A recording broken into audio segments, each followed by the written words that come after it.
बात समझा करो शामली, बस कुछ दिनों की बात है।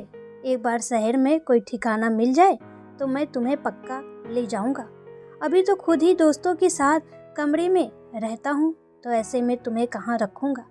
दिलीप शामली को समझाते हुए बोला। शादी को लगभग 3 बरस होने आए, आप सिर्फ 5 बार छुट्टी लेकर आए और जब भी आते हो यही कहते हो कि बस कुछ दिनों की बात है।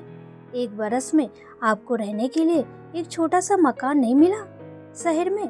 दूसरी बरस आपने ढूंढा ही नहीं, क्योंकि मैं माँ बनने वाली थी, फिर गुड़िया छोटी थी। अब और कितने बहाने बनाएंगे? शामली ने भी सवाल कर ही दिया। अरे शामली, देखो, शादी होते ही तो जा नहीं सकते थे ना। आखिर कुछ ख्वाहिशें माँ बाबूजी की भी तो थी अपनी बहू से। आखिर उनकी बड़ी बहू ठहरी तुम। अब जब कुछ वक्त उन्होंने भी तुम्हारे साथ बिता लिया है, तो अब मैं घर देख लेता हूँ, फिर तुम्हें अपने साथ ले जाऊंगा अपने सपनों के आशियाने में। चलो अब मुस्कुराओ दो जरा सा, ये उदासी तुम्हारे चेहरे पर जरा नहीं सुहाती। शामली को आगोश में लेते हुए दिलीप बोला। अगले दिन सुबह सुबह दिलीप शहर जाने के लिए निकल गया। जाते जाते माँ को एक अजीब सी निगाहें से देखते जा रहा था, मानो कुछ कह रहा हो। कमला जी ने भी उसे यूं देखा मानो उसकी बात अनमने ढंग से मान रही हो, और फिर चली गई अपने कमरे में और शामली लग गई अपना फर्ज निभाने में। अरे बहू सुनो, छोटी के लिए एक रिश्ता आया है, कल हम लड़की वालों के यहाँ जाएंगे, तुम थोड़ी तैयारी कर लेना। कुछ दिन बाद शामली के साथ कमला देवी ने कहा। अरे वाह माँ जी, ये तो बड़ी अच्छी खबर सुनाई आपने। वैसे कहाँ के हैं वो लोग? उसने पूछा। वो बहू लड़का दरअसल पटना का है। उनके किसी रिश्तेदार ने हमारे किसी रिश्तेदार को ये रिश्ता बताया था, और बात आते आते हम तक आई, तो हमें 2-4 दिन लग जाएंगे। अब गुड़िया के साथ तुम्हें तो नहीं भटका सकते, और यहाँ तुम अकेली छोटी बच्ची के साथ कैसे रहोगी? सो तुम अगर चाहो तो अपनी मायके भी होकर आ सकती हो। वैसे भी यहाँ अकेली क्या करोगी इतने दिन? कमला देवी ने कहा। कल शुकेश, कमला का देवर, हमें लेने आ रहा है। वो तुम्हें छोड़ आएगा, फिर हम शाम की गाड़ी से पटना अपने रिश्तेदार के यहाँ जाने के लिए निकलेंगे। तब तक तुम भी मज़े से मैके रह आओ। कमला देवी बड़े प्यार से बोली। शामली भी मैके जाने के नाम से प्रसन्न होकर तैयारियों में हाथ बटाने लगी। देर रात सब तैयारियां करवा दी उनकी। फिर सुबह शुकेश शामली को उनके मैके छोड़ आया। बहुत दिनों बाद उसे इतने दिन एक साथ वहां रहने का मौका मिलने वाला था। पहुंचते ही माँ बेटी में हंसी मजाक और ढेर सारी बातों का सिलसिला शुरू हो गया। भाभी कुसुम गर्म पकोड़े और चाय बनाकर लाई। तब उसकी माँ ने कहा कि तुम दोनों ननंद भाभी बातें करो, मैं मंदिर जाकर आती हूँ, वहाँ आज कीर्तन है। दोनों ननंद भाभी में बातें छिड़ी। माफ़ कीजिए दीदी, मगर माँ के सामने पूछा नहीं मैंने, उन्हें बुरा लग जाता। ऐसे अचानक कैसे आना हुआ इधर? मतलब इतने दिनों के लिए, और आपने खबर भी नहीं दी ऐसे अचानक। गलत मत समझिएगा, पर इस तरह कोई आए तो उत्सुकता तो होती है ना? कुसुम ने शामली से पूछा। अरे कुछ नहीं कुसुम, कीर्ति ननंद के लिए एक रिश्ता आया है, तो माँ बाबूजी लड़का देखने पटना जा रहे हैं आज रात। सो उन्होंने कहा कि मैं 4-5 दिन इतने बड़े घर में अकेली क्या करूँगी, तो मैं भी इसी बहाने से यहाँ आ जाऊँ और आप सबके साथ 4-5 दिन बिता लूँ। बस यही बात है और कुछ भी नहीं, शामली ने उत्तर दिया। बड़ी अजीब बात है दीदी, घर के दामाद को पसंद करने गए हैं और बड़ी बहू को साथ नहीं ले गए। आपको कुछ अजीब नहीं लगा क्या इसमें? मैं आपको भड़काने की कोशिश नहीं कर रही हूँ, मगर मुझे तो यह बात कुछ हजम नहीं हुई, कुसुम ने शामली को कहा। अरे नहीं कुसुम, ऐसा कुछ भी नहीं, अभी बस लड़का देखने ही तो गए हैं। वो सब लोग बहुत अच्छे लोग हैं, तुम बेवजह उन पर शक ना करो, शामली ने कुसुम को समझाया। दीदी मैं सिर्फ इतना ही कहूँगी कि चाय कुछ ज़्यादा ही मीठी है, जरा सोच समझ कर पीना। कुसुम ने जैसे इशारों में शामली को कुछ समझाने की कोशिश की। वैसे जीजा जी आपको अपने साथ कब लेकर जाने वाले हैं? इस बार कुछ बताया क्या उन्होंने आपको? कुसुम ने दूसरा सवाल कर दिया। नहीं अभी नहीं, कह रहे थे अभी मकान का इंतजाम नहीं हुआ है, पहले अलग मकान ले ले, फिर मुझे ले जाएंगे। फिर तो मुझे वहीं रहना है, शामली ने उत्तर दिया। चलो अब सवाल जवाब बंद करो, चाय ठंडी हो रही है। ऐसा कुछ भी नहीं है जैसा तुम सोच रही हो, वहाँ सब कुछ बहुत अच्छा है।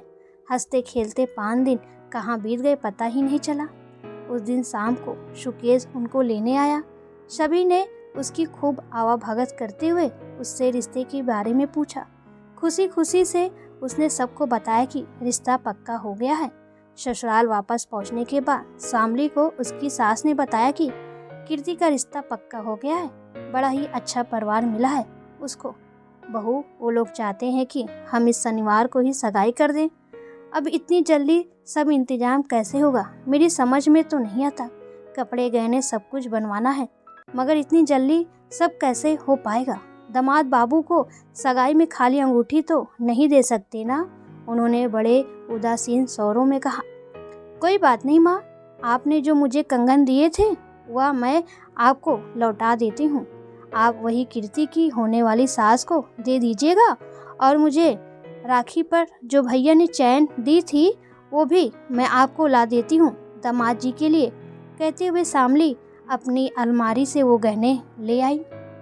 जुग जुग जियो बहू, तुम तो साक्षात लक्ष्मी हो, तुमने तो मेरी सारी मुश्किल ही हल कर दी। चलो अब कल बाजार जाकर कुछ कपड़े भी लेते आएंगे, उन्होंने उससे कहा। सगाई की तैयारियों में हफ्ता कहाँ बीत गया कुछ पता ही नहीं चला। सुकेश उस दिन सुबह ही पहुंच गया। शाम की गाड़ी थी पटना की। स्टेशन पर पहुंचते ही अचानक कमला जी बोली, हे भगवान, मेरे बटुए में तो तिजोरी की चाबी ही नहीं है, शायद मैं घर पर ही भूल आई। क्या करें, अब एक हफ्ता तो यूं तिजोरी में लटकती चाबी ठीक नहीं है, कोई चोरी वोरी हो गई तो। बहू बुरा ना मानना, देखो सुकेश का तो वहाँ रहना जरूरी है। देखो तुम मुझे गलत मत समझना, मैं ऐसा बिल्कुल नहीं कह रही कि वहाँ तुम्हारा होना जरूरी नहीं, मगर दिलीप भी नहीं आ रहा तो ऐसे में एक भाई को तो वहाँ होना होगा ना, रस्म निभाने को। और फिर हमें पटना छोड़कर वही तो कीर्ति को लाने हॉस्टल भी जाएगा। अब सगाई के लिए वो खुद ही अकेली आए शोभा नहीं देता ना, तो बुरा ना मानना बहू, मगर तुम्हारे भैया भी आए हैं हमको छोड़ने, तो तुम उनके साथ वापस चली जाओ और सारी चाबियां लेकर उनके साथ ही अपने मायके चली जाना। हम लौटने से पहले तुमको खबर कर देंगे, चलेगा ना बेटा, उन्होंने उसके चेहरे पर हाथ फेरते हुए कहा। शामली का चेहरा ये बात सुनकर उतर सा गया। उसकी भाभी कुसुम जो उसके भाई के साथ उसे छोड़ने आई थी अभी कुछ कहने ही जा रही थी, मगर भोली भाली शामली ने उससे पहले ही बेमन से ही सही मगर हामी भर दी। कुसुम चाह कर भी कुछ ना कह पाई। कोई बात नहीं माँ जी, हम शादी में कसर पूरी कर लेंगे, उसने कहा और ट्रेन से अपना सामान लेकर उतर गई। दीदी पागल हो क्या, आप लड़का देखने गए तब आपकी ज़रूरत नहीं, अब सगाई है तब आपकी ज़रूरत नहीं। मैं कहने जा रही उनसे कि घर की चाबी हमें दे दे, हम देख लेंगे, तो उसमें आपने टांग अड़ा दी। इतनी भोली भी नहीं आपकी सास, ये उनके दिमाग में ना आए कि हम भी तो तिजोरी बंद कर साथ ले जा सकते हैं। आखिर आपका भी कोई वजूद होना चाहिए। सच कहती हूँ, भले ही आप मेरी ननंद हो, पर मेरी सासू माँ ने अगर कुछ ऐसा किया होता ना तो मैं बखेड़ा खड़ा कर देती। इज्जत एक तरफ और आज सम्मान एक तरफ। कुसुम गुस्से के मारे आग बबूला हुए बोले जा रही थी। शामली करती भी क्या, सुन रही थी चुपचाप। पूरे रास्ते कुसुम बड़बड़ करती रही और अपने पति शामली के भाई से कहती रही कि उसे तो कुछ और ही गड़बड़ लग रही है, वो लोग कुछ ज़्यादा ही मिठास घोले हुए लग रहे हैं। खैर घर पहुंचकर अलमारी का सामान चेक कर और अलमारी ठीक से बंद करके वो लोग शामली को लेकर निकल गए। शामली उदास तो थी और दूसरी ओर उसकी भाभी के दिमाग में कुछ और ही चल रहा था, सो उससे परेशान भी थी। 2-4 दिन कहकर गए, सास ससुर को हफ्ते से ऊपर ही वो चला था। कोई खबर भी नहीं थी उन लोगों की। कुसुम कीर्ति की भी अच्छी दोस्त थी, तो उसने एक शाम बिना शामली को बताए उसके हॉस्टल फ़ोन लगाया। सोचा तो ये था कि उसे मुबारकबाद दे देगी और शामली के सास ससुर का वापसी का प्रोग्राम पूछ लेगी। मुबारकबाद किस बात की भाभी, ऐसा क्या हुआ है? कीर्ति ने जवाब दिया, कुछ नहीं, शायद मुझे ही कुछ गलत फहमी हो गई। अच्छा, उधर सब कैसे हैं? माँ जी, बाऊ जी और सुकेश का क्या चल रहा है? उसने बात पलटते हुए कहा। आपको तो पता है भाभी, अभी फाइनल एग्जाम के चक्कर में इतनी व्यस्त हूँ कि किसी से बात तक करने की फुर्सत नहीं मुझको। हाँ, माँ का फ़ोन आया था 2 रोज पहले, मगर ज़्यादा लंबी बात नहीं हो पाई, कीर्ति ने जवाब दिया। अगले दिन सुबह शामली को साथ ले कुसुम ने उसके घर जाने का फैसला लिया। दीदी, इतने दिनों से घर बंद पड़ा है, बहुत गंदा हो गया होगा, चलो सफाई कराएं, उसने शामली से कहा। दोनों घर के लिए निकल गई। वहां पहुंचकर कुसुम सफाई के नाम पर उनका राज जानना चाहती थी कि चल क्या रहा है और वो लोग हकीकत में कैसे हैं, मगर उसे ज़्यादा कुछ हासिल नहीं हुआ। उसी शाम किस्मत से कमला देवी और उनका परिवार भी वापस आ गए। घर खुला देखा तो वो जैसे हक्के बक्के रह गए। अरे बहू, तुम लोग यहाँ? हाँ माँ जी, बहुत दिन हो गए थे तो मैंने ही सोचा कि चलो सफाई कराएं, साथ ताला वगैरह भी देख लें कि सब ठीक है ना, कुसुम ने जवाब दिया। अरे वाह, तुम ननंद भाभी की जोड़ी तो कमाल है, कमला देवी ने उसे चेहरे पर हाथ फेरते हुए कहा और गुड़िया को गोद में उठाते हुए ढेर सारा प्यार किया। सगाई कैसी रही माँ जी? कुसुम ने पूछा, जैसे उनके चेहरे के हाव भाव पढ़ने की कोशिश कर रही हो। सुकेश बहुत ही असहज होकर वहां से उठकर चला गया। हाँ, मगर कमला देवी ने बहुत पुलंदे पढ़ दिए। कीर्ति के ससुराल वालों की शादी की तारीख भी तय हो गई है, इसलिए आने में देरी हुई, उन्होंने कहा। अच्छा, क्या तारीख निकली माँ जी? कुसुम ने पूछा। अगले महीने की 7 तारीख। कुसुम, तब तक बिटिया के पेपर भी हो जाएंगे। और हाँ, उसने तुम्हें कुछ इसलिए नहीं बताया क्योंकि हमने मना किया था किसी को भी बताने से। वो क्या है ना, ऐसे मामलों में फिर नज़र भी लग जाती है ना। अब इतना अच्छा ससुराल हर किसी को तो नसीब नहीं होता ना। मगर उस भोली गुड़िया ने तुम्हें भी नहीं बताया, वो भी पगली है, कमला जी ने कहा। ओह, तो ये बात है। कोई बात नहीं मौसी, अब शादी में तो मिलना होगा ही। वैसे लगे हाथ अब आप सुकेश जी का भी विवाह करवा दीजिए और गंगा नहा आइए, फिर दोनों बहुएं मिलकर घर संभाल लेंगी, कुसुम ने भी थोड़े कटाज भरे लहजे में कहा।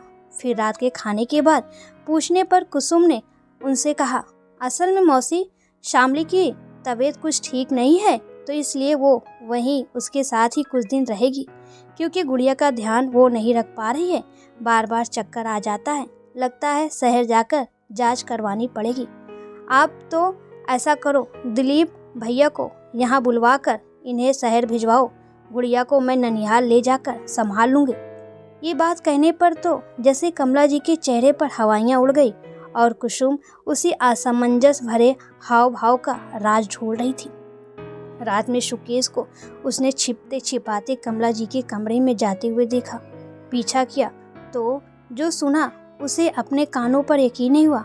माँ प्लीज़, ये तमाशा जल्द से जल्द ख़त्म कीजिए, मुझे ये सब अच्छा नहीं लग रहा है। भैया ने भी अजीब परिस्थिति में डाल दिया है हमें।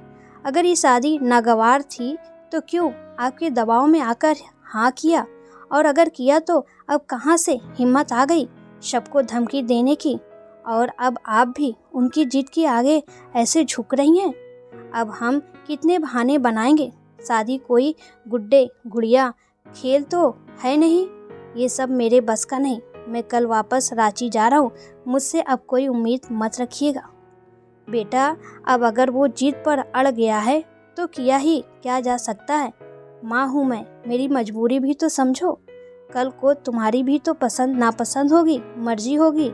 अब तब की बात और थी, किसे पता था वो मुंबई जाकर बसने वाला है, कमला जी ने कहा। मगर माँ, कीर्ति को इसमें क्यों घसीटा जा रहा है? वो बेचारी तो कुछ जानती भी नहीं। कल को उसकी ज़िंदगी न तबाह हो जाए इन सब चक्करों में। जो भी हो, मैं भैया के इस फैसले के खिलाफ हूँ, सुकेश बोलकर निकल गया। अब कुसुम का माथा ठनका, लेकिन उसने शामली को अभी कुछ भी न बताने का फैसला किया। जानती थी कुछ फ़ायदा नहीं होगा। सुबह सुबह शामली चाय बनाकर लाई तो कमला जी वहाँ रोते हुए मुंह बनाकर बैठी थी। पूछने पर बताया कि लड़के वालों की दहेज की मांग बहुत ज़्यादा है। क्या करूं बहू, मेरी तो कुछ समझ में ही नहीं आ रहा है। अब इतने गहने मैं कहाँ से लाऊंगी, मगर कुछ तो करना पड़ेगा। इधर दिलीप भी जिद किए बैठा है कि घर के लिए जोड़ी रकम में से वो कुछ नहीं देगा, जो होना है होए। अब अगर ऐसे में बेटी की सगाई टूट गई तो बड़ी बदनामी होगी। कहते कहते फूट फूट कर रोने लगी। शामली ने उनकी बात सुनते ही अंदर जाकर अपने गहनों के डिब्बे में से बहुत सारे गहने लाकर उनको दे दिए। लीजिए माँ जी, इन्हें बेचकर हम नए गहने ले लेंगे। आप मुझे फिर कभी दे दीजिएगा। चंद गहनों के लिए हम कीर्ति का जीवन तो नहीं बर्बाद कर सकते ना। जुग जुग जियो बहू, तुम जैसी बहू सबको नसीब हो। तुम जब हमें छोड़कर दिलीप के साथ शहर चली जाओगी तो तुम्हारे बिना हम कैसे रहेंगे, सोचकर ही दिल घबराता है, कमला जी ने कहा। शामली ने कोई जवाब नहीं दिया। वो तो दिलीप के साथ जाने के नाम पर ही अपने ख्यालों में खो गई, अपने ही ख्यालों की दुनिया में विचरण करने लगी। अंदर जाकर गुड़िया को सुला रही कुसुम को शब्द बताया। चलिए, अगर उनकी सोच में ये है तो बहुत अच्छी बात है, मगर फिर भी आपको अपने गहने नहीं देने चाहिए थे। मुझे तो ये सही नहीं लगा। कुसुम ने अपनी राय रखी। क्यों, अगर मुझे कल मुसीबत आए तो क्या तुम ऐसा नहीं करोगी? शामली ने पूछा। दीदी देखो, मैं साफ कहती हूँ, मैं बेवकूफ़ नहीं। मदद तो मैं करूँगी, मगर इस तरह अपना ही भविष्य बिगाड़ कर नहीं। कल को आपको ज़रूरत पड़ी तो आप किससे मांगेंगी? आप पर कोई आँच आई तो? फिर आपकी भी एक बेटी है, अब उसके बारे में भी अभी से सोचना है आपको। कुसुम ने दो टूक कह दिया। मगर कुसुम कुछ समझ ही नहीं पा रही थी कि आखिर चल क्या रहा है। वो रात की बातों से अंदाजा तो लगा चुकी थी कि खिचड़ी तो पक रही है, मगर घी कहाँ है और खिचड़ी कहाँ, ये नहीं सोच पा रही थी। शाम दिलीप का फ़ोन आया।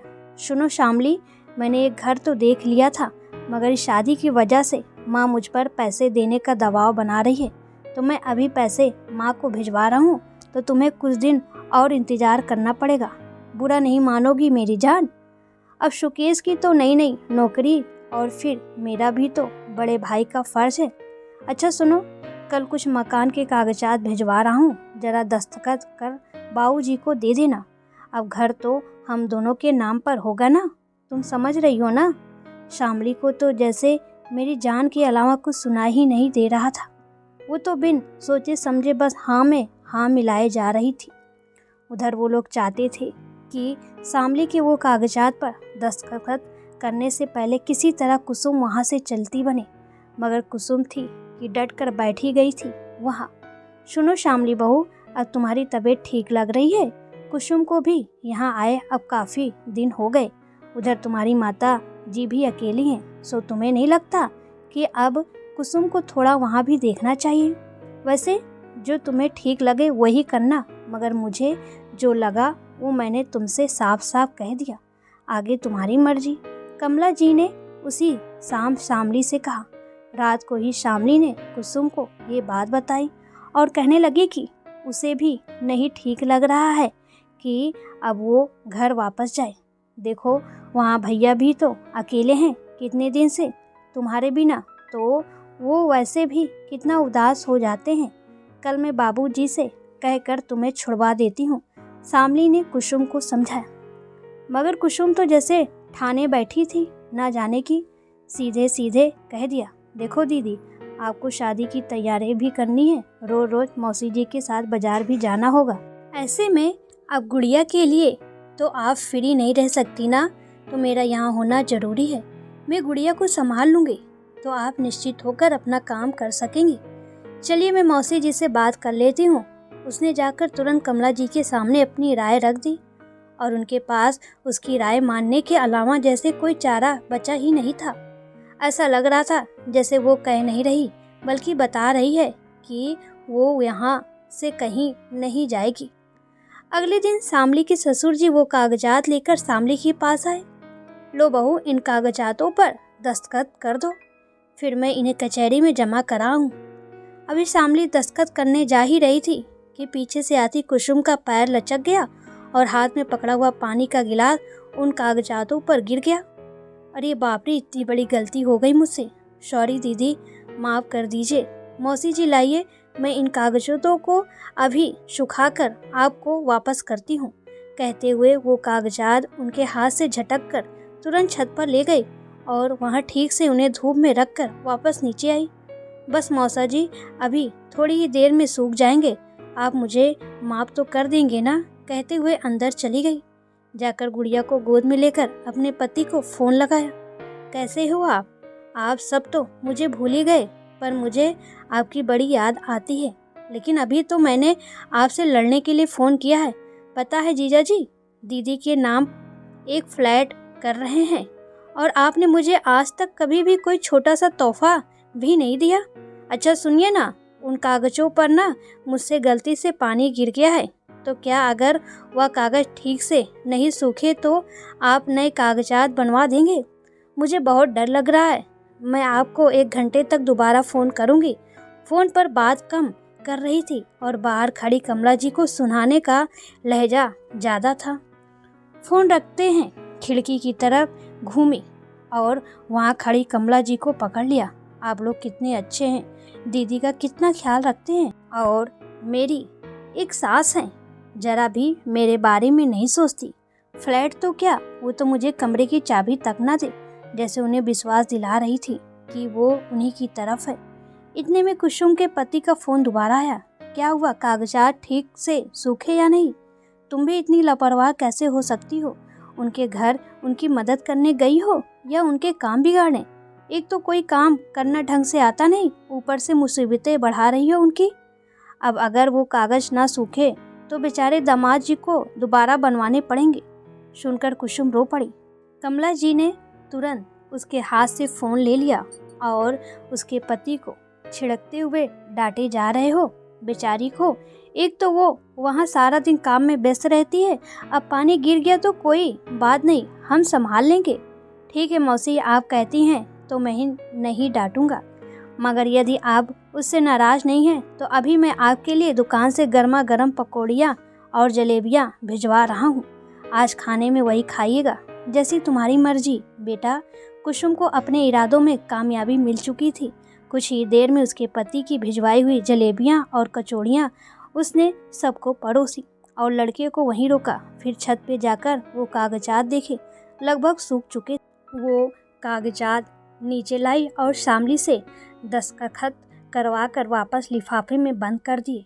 ये कागजात कचहरी में जमा करवाने हैं ना मौसा जी, तो आप क्यों तकलीफ़ करते हैं? मैं कल अपने चचेरी भाई से कह दूंगी, वो वही काम करता है, जाते हुए लेता जाएगा। आप क्यों इतनी धूप में तकलीफ़ करते हैं? अरे नहीं बहू, नहीं भिजवाना है, ऐसा करेंगे सीधे दिलीप को ही भिजवा देते हैं। ठीक है मौसा जी, मैं लिफाफा तैयार करके इसको दे देती हूँ, ये पोस्ट कर देगा। अब इतना तो आपका काम ठीक से हो। उसने लिफाफा सील करते हुए कहा। ये ज़रूरी कागजात है ना? कहते हुए उसने पूरे लिफाफे को टेप से लपेटकर सील पैक कर दिया। लड़का जल्दी से जाकर लिफाफे को कुरियर कराया और रसीद लाकर उन्हें वापस दी। शामली के सास ससुर के मुंह पर जैसे एक सुकून था कि चलो दस्तखत ठीक से हो गए। अरे ये क्या किया? तुझे मैंने स्पीड पोस्ट करने को कहा था और तू नॉर्मल रजिस्टर्ड पोस्ट करके आया। अब जाने जीजा जी को कब मिलेंगे ये कागजात। तू भी ना एक काम ढंग से नहीं होता तुझसे। मौसा जी माफ़ कीजिए, क्या करूं, सबका भला करने जाती हूं, अगर कुछ न कुछ गड़बड़ हो ही जाती है। कहते कहते कुसुम की आंख में आंसू आ गए। अरे कोई बात नहीं बेटा, मतलब तो कागजात पहुंचने से है, 2 दिन देर से ही सही, शामली के दस्तखत हो गए, यही बस जरूरी था। कमला जी बोली। वैसे माँ जी कीर्ति कब तक आ जाएगी? आखिर उसकी पसंद भी तो मायने रखती है। शामली ने कमला जी से पूछा। अरे बहू, अभी तो उसकी परीक्षा शुरू हो चुकी है, इसलिए तो हम ज़्यादा कुछ शॉपिंग नहीं करेंगे, शादी में दूसरे तोहफे ही देंगे। वैसे भी शादी तो उन लोगों ने पटना में ही रखने को कहा है, तो वहाँ का सारा इंतजाम सुकेश देख लेगा, वो भी वहीं आएगी सीधे। यहाँ ज़्यादा कुछ नहीं करना है, तो ज़्यादा कुछ है नहीं करने को, उन्होंने जवाब दिया और चुपचाप नज़रें फिराकर अपने काम में लग गई। चलो अब 7 तारीख में 10 ही दिन बचे हैं और लिफाफा मुंबई पहुँचते पहुँचते 7 दिन ले लेगा। जब तक ये लोग यहाँ से निकलेंगे मैं अपना इंतज़ाम कर लूँगी। कुसुम खुद में ही सोच रही थी कि अचानक उसके पति का फोन आया। अरे आप इतनी रात को, क्या हुआ? कुसुम जोर से बोली, जैसे सबको सुना रही हो। माँ, दूसरी तरफ से आवाज आई। क्या हुआ माँ को, जल्दी बोलिए, मेरा दिल बैठा जा रहा है। कुसुम ने शामली की ओर देखते हुए पूछा। क्या माँ का एक्सीडेंट हो गया है? तुम जल्दी आ जाओ, कहकर उसने फोन काट दिया। माँ जी, क्या मैं भी? कहते कहते शामली रो पड़ी। क्यों नहीं बहू, माँ से बढ़कर कुछ भी नहीं। वैसे भी अभी तो 10 दिन है जाने के दिन, तब तक तो वो ठीक हो जाएंगी। मैं दिलीप को भेज दूंगी, तुम सीधे शादी में ही आ जाना, बाकी सब मैं देख लूंगी। आखिर अपने होते किस लिए हैं? शामली की सास ने उसे गले लगाते हुए कहा। कुसुम ने जल्दी से अपना शामली का और गुड़िया का सारा सामान बांधा। उधर कमला जी ने जैसे चैन की सांस ली। चलो, मुसीबत खुद ही टल गई, वरना क्या करते। लगता है ईश्वर भी हमारे साथ हैं। उन्होंने शामली और कुसुम के जाने के बाद फोन पर किसी से कहा, अब तो बाकी तैयारी खुद ही अकेले ही करनी है। चल कमला रानी, लग जा काम पे, खुद से कहते हुए सामान बांधने में लग गई। खैर, शादी की सारी तैयारी ठीक से हुई। बारात पटना में ही थी तो गांव में कुछ करने को था नहीं। इस बात का सुकून था शामली को। वहाँ शामली को मैके आए 4 दिन हो चुके थे, मगर अभी तक माँ आईसीयू में ही थी और उन्हें देखने की इजाज़त किसी को नहीं थी। शामली समझ नहीं पा रही थी कि किस और अपना फर्ज अदा करे। उधर कुसुम उसे दिलासा दे रही थी कि शादी में उसके पहुंचने की जिम्मेदारी उसकी, मगर इससे ज़्यादा उसे कुछ बता नहीं रही थी। उधर 4 दिन बाद शामली के ससुराल वाले पटना के लिए निकल गए। जाने से पहले शामली को फ़ोन कर बताया कि वो लोग निकल रहे हैं और पटना पहुंचकर उसे फ़ोन करते रहेंगे। तुम चिंता ना करना बहू, पहले अपनी माँ, बाबूजी और भाई को सोचो। शादी का क्या है, बाद में कभी कीर्ति से मिल लेना। हम शादी के बाद कुछ दिन वहीं रहेंगे, सो तुम आराम से ठीक होने के बाद कुसुम के साथ मिलकर उनकी सेवा करना। वैसे भी कुसुम बिटिया ने जितनी हमारी मदद की है, अब इस मुश्किल वक्त में उसे भी तो तुम्हारे सहारे की ज़रूरत है। फिर ऐसे मौके पर अपने नहीं तो कौन काम आएगा। वैसे भी माँ की हालत सोचकर शादी में तो तुम्हारा मन नहीं लगेगा, सो मैं तुम पर ये बोझ नहीं डालना चाहती। उन्होंने कहते हुए फ़ोन रख दिया। दीदी, आप मूड ख़राब ना करो, जो होता है अच्छे के लिए ही होता है। अच्छा, एक बात बताओ कि आपको मुझ पर विश्वास तो है ना कि मैं जो भी करूँगी ठीक करूँगी? कुसुम शामली को गले लगाते हुए बोली। क्या बात है कुसुम, माँ की कोई खबर? माँ ठीक तो है ना? शामली घबरा कर बोली। दीदी, माँ को मुंबई ले जा रहे हैं, यहाँ शायद उनका इलाज संभव नहीं, इसलिए आपके भाई भी तो घर नहीं आए। कुसुम ने कहा। प्लीज़ कुसुम, ले चलो मुझे अस्पताल। शामली उसे झकझोरते हुए बोली। अस्पताल नहीं दीदी, अब सीधे मुंबई। माँ को सुबह की फ्लाइट से ले जा रहे हैं, अब इतने खर्चे तो हम कहाँ से करें? तो हम आज रात ही ट्रेन से निकलेंगे। जब तक पहुँचेंगे माँ जी को आपके भाई दाखिल करवा चुके होंगे और रहने का इंतज़ाम भी कर चुके होंगे। कुसुम बोली। अरे मैं अभी इनको फ़ोन करती हूँ, ये अभी मुंबई से निकले नहीं होंगे, वहाँ भाई को मदद मिल जाएगी। उसने कहा। नहीं नहीं दीदी, ऐसी गलती ना करना, शादी का मौका है, वैसे ही आप नहीं जा पाई और ऊपर से अलग आप जीजा जी को भी बोल देंगी और खुदा ना खास्ता वो शादी में ना पहुँचे तो हमारी बड़ी जग हंसाई होगी। लोग कहेंगे कि हाँ, तुम्हारे घर की शादी में हमारे परिवार की वजह से खलल पड़ गया है। इनके कुछ दोस्त वहाँ हैं, वो संभाल लेंगे। फिर अस्पतालों में तो आजकल कुछ करना ही नहीं होता। आप बस मुझ पर विश्वास रखो और जैसा मैं कह रही हूँ वैसा करो। अपना और गुड़िया का सामान बांध लो, मैं बाकी तैयारी देख लूँ। कुसुम ने उसे समझाते हुए कहा। शाम को वो सब मुंबई के लिए निकले। पहुंचने पर सुहास उन्हें लेने स्टेशन आया हुआ था, सीधे होटल लेकर गया। अभी 1 आध दिन माँ से नहीं मिल सकते हम, कुछ टेस्ट वगैरह होने के बाद इजाज़त मिलेगी। आप लोग नहा धोकर कुछ आराम कीजिए, सुहास ने कहा। अगले दिन शाम को सुहास का कुसुम को फ़ोन आया। कुसुम ने शामली को तैयार होने को कहा और फिर वो दोनों और शामली के पिताजी टैक्सी से निकले। ये क्या, ये कहाँ ले आई तुम मुझे? हमें तो अस्पताल जाना है ना, यहाँ तो किसी की शादी हो रही है, यहाँ हमारा क्या काम? शामली ने कुसुम से कहा। यही आपका काम है दीदी, मैंने आपसे वादा किया था कि मैं आपको शादी में ज़रूर पहुँचाऊँगी। माफ़ कीजिए, मैंने और इन्होंने आपसे झूठ बोला था। माँ ठीक ठाक हैं और गांव में मामा के घर पर हैं, आप अंदर चलिए, कुसुम ने जवाब दिया। अंदर जाकर देखा तो तिलक की रस्म चल रही थी। सामने से माँ जी और बाबूजी बैठे दिखाई दिए। दूल्हा दूसरी तरफ मुँह किए था। माँ जी नमस्ते। आपकी सबसे ज़रूरी मेहमान आपकी बहू, उसे बुलाना कैसे भूल गई। चलो कोई नहीं, मैं ले आई। देखो तो आज भी वैसे ही बेढंगी सी बनकर आई है। कैसे तैयार हुआ जाता है, कैसे पहना ओढ़ा जाता है, ये कभी सीखेगी ही नहीं। क्या करे, अब शादी होते ही पहले सास ससुर की सेवा का बोझ, पति से जुदाई, फिर बच्चे का बोझ। अब ऐसे में ये सब सीखने की फुर्सत किसे होती है। अभी कुसुम बोले ही जा रही थी कि कमला जी और उनके पति हक्के बक्के उठकर खड़े हो गए। जीजा जी नई के चक्कर में इतने खो गए, जरा मुंह फिराकर पुरानी को भी एक नज़र देख लो। आपको मुबारकबाद देने इतनी दूर से दौड़े दौड़े आए हैं हम, कुसुम कटाक्ष करते हुए बोली।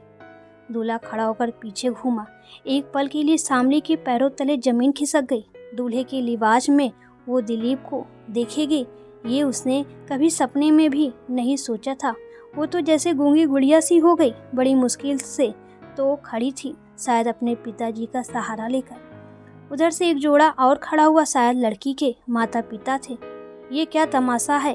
तुमने तो कहा था कि तुम्हारा तलाक हो चुका है क्योंकि तुम्हारी पत्नी बदचलन थी और उसका गांव में किसी से चक्कर चल रहा है।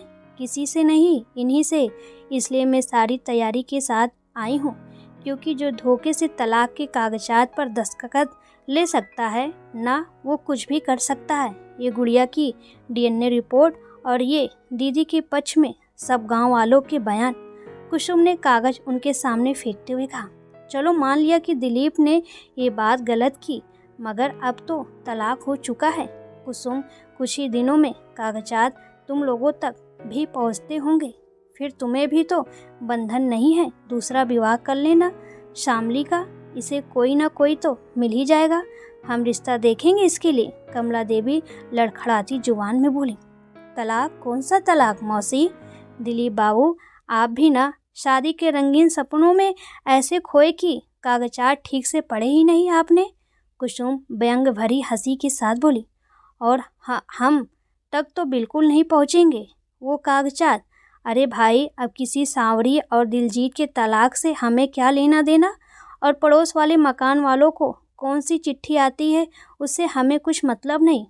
अब हम दूसरों के घरों में तो झांकने जाते नहीं। आप जाती हो क्या मौसी? शायद नहीं जाती हो, तभी तो खबर नहीं निकाल पाई कि तलाक शामली और दिलीप का नहीं, बल्कि सांवरी और दिलजीत का हुआ है। क्या हुआ, विश्वास नहीं अंकल जी आपको? तो लो खुद ही देख लो। माना मेरी बेवकूफ़ ननद कम पढ़ी लिखी है, मगर आप तो खासे पढ़े लिखे लगते हो मुझे। कहते हुए कुसुम ने वो कागजात लड़की के पिता को पकड़ा दिए। ये क्या है दिलीप? ये कागजात तो वैसे भी बस 15 दिन पुराने हैं। तुमने तो कहा था कि तुम्हारा तलाक 1 साल पहले हो चुका है, क्योंकि एक तो तुम्हारी बीवी का अफेयर था और दूसरा वह दिमागी तौर पर तुम्हारी शादी के वक्त बीमार थी और इन लोगों ने धोखे से तुम लोगों से रिश्ता जोड़ा था। मगर यहाँ सच्चाई तो कुछ और ही नज़र आ रही है। उन्होंने कागजात दिलीप के ऊपर फेंकते हुए कहा।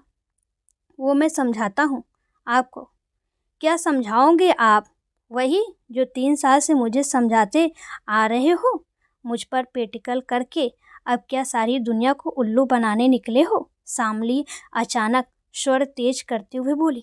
बहू ये क्या? अभी कमला जी कुछ बोलने जा ही रही थी कि शामली बीच में ही बोल पड़ी।